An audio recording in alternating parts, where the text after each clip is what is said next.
যোৱা 22 নৱেম্বৰত ডিমৌ আৰক্ষী থানাৰ অন্তৰ্গত এলেকাত এগৰাকী নৱম শ্ৰেণীৰ ছাত্ৰীক তিনিটা পাখণ্ডই অপহৰণ কৰি নি ধৰ্ষণ কৰিছিলে।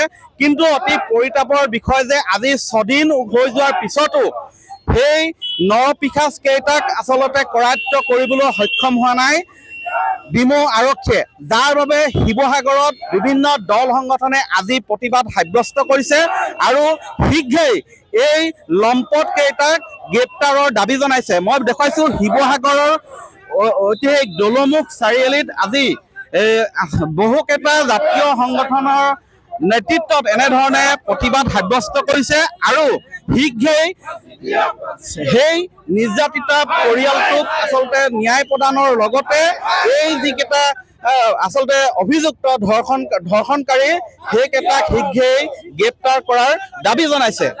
কিন্তু পৰিতাপৰ বিষয় যে আৰক্ষীয়ে আচলতে নাকত তেল দি শুই আছে। যোৱা 6 দিন ধৰি এই মূল অভিযুক্ত যিকেইটা আছিলে আজি পৰ্যন্ত কৰায়ত্ব কৰিব নোৱাৰিলে।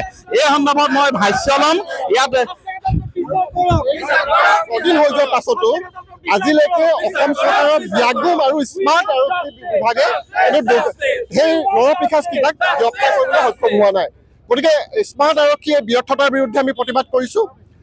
আৰক্ষী বিভাগৰ ফোফোলা স্বৰূপটোৰ বিৰুদ্ধে আমি প্ৰতিবাদ কৰিছোঁ আৰু আমি দাবী কৰিছোঁ যে অতি শীঘ্ৰে এই বৰ্বৰ কাণ্ডত জড়িত দোষীক কৰায়ত্ব কৰি উচিত শাস্তি ব্যৱস্থা গ্ৰহণ কৰিব লাগে।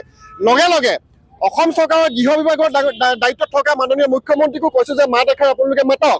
সস্তীয়া আৱেগ উতলাই মানুহক ধৰ্মীয় উন্মাদনা সৃষ্টি কৰি মানুহৰ মাজত ভাগ কৰা যিবিলাক কাৰ্যসূচী থাকে সেইবিলাকত তেওঁ ছ'চিয়েল মিডিয়াত মাত এষাৰ মতা দেখা পাওঁ। যদি আজি ধৰ্ষণকাৰী পূববংগীয় মুছলমান হোৱাহেঁতেন তেওঁ টুইট কৰিলেহেঁতেন। কিন্তু এই ক্ষেত্ৰত দেখি পালোঁ যে ধৰ্মীয় তৈয়াৰ কৰিব নোৱাৰে।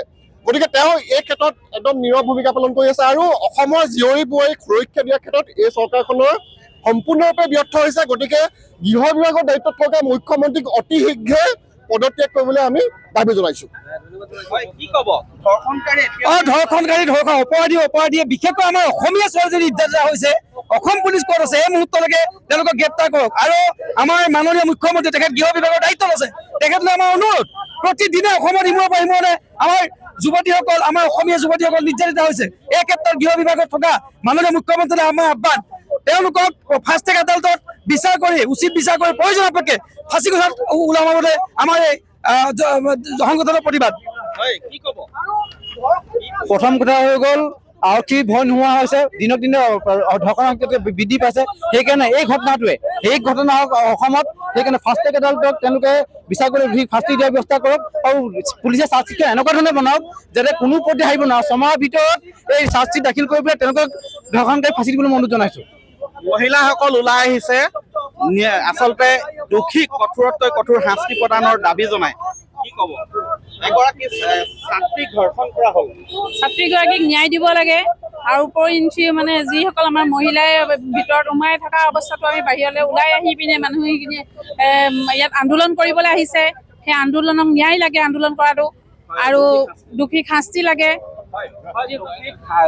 যিকেইজনৰ বিৰুদ্ধে আচলতে অভিযোগ উত্থাপন কৰিছে সেই নিৰ্যাতিতা আচলতে ধৰ্ষণৰ বলি হোৱা ছাত্ৰীগৰাকীয়ে, সেই তিনিটা সুনীল তপ্ন, ভাইটি তপ্ন আৰু এগৰাকী অচিনাক্ত ব্যক্তি, সেই তিনিওটাই কিন্তু 22 নৱেম্বৰত সেই ঘটনা সংঘটিত কৰিয়ে আচলতে 22 নৱেম্বৰৰ পৰা আজি পৰ্যন্ত পলাই থাকিবলৈ সক্ষম হৈছে। কিন্তু কাৰ আশীৰ্বাদত আচলতে এনেধৰণে পলাই থাকিবলৈ সক্ষম হৈছে তিনিটাকৈ ধৰ্ষণকাৰী? এই প্ৰশ্ন উত্থাপন কৰিছে শিৱসাগৰৰ ৰাইজে। অতি শীঘ্ৰেই যদিহে এই তিনিওটা অভিযুক্ত আচলতে যদিহে গ্ৰেপ্তাৰ কৰিব নোৱাৰে তেন্তে ইয়াতকৈও অধিক আন্দোলন তীব্ৰ কৰি তুলিব বুলিও হুংকাৰ দিছে দল সংগঠনসমূহে। আপুনি বিচৰা বাতৰি পাব কেৱল নিউজ 18 এপত। নিউজ 18 এপ ডাউনলোড কৰিবলৈ স্কেন কৰক এই QR কোড। গুগল প্লে ষ্টৰতো পাব এই নিউজ 18 এপ।